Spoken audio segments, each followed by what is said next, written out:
বর্তমান সরকার জনগণের কাছে দায়বদ্ধ, তাই জনগণের প্রতিটি সমস্যার সমাধানে জীবনমানের উন্নয়নে কাজ করায় সরকারের প্রধান কাজ।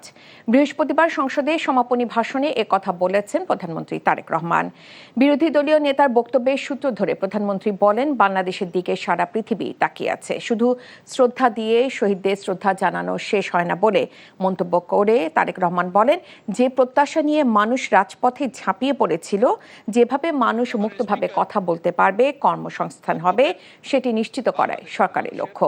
শিক্ষা খাতের আমূল পরিবর্তনের অঙ্গীকার করেন তিনি। ফ্যামিলি কার্ড, কৃষক কার্ডের কথা উল্লেখ করে প্রধানমন্ত্রী বলেন, সরকার দেশের মানুষকে স্বাবলম্বী করতে চায়। বিরোধী দলের গঠনমূলক সমালোচনার প্রশংসা করে তিনি বলেন, একসাথে পথ চললে দেশের যে কোনো সমস্যার সমাধান সম্ভব।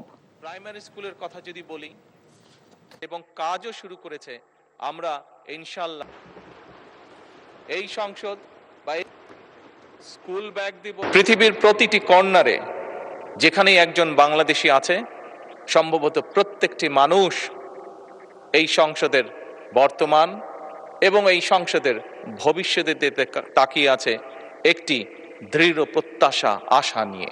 এই মানুষগুলোর প্রত্যাশা ছিল, আকাঙ্ক্ষা ছিল এমন একটি বাংলাদেশ, যে বাংলাদেশের মানুষ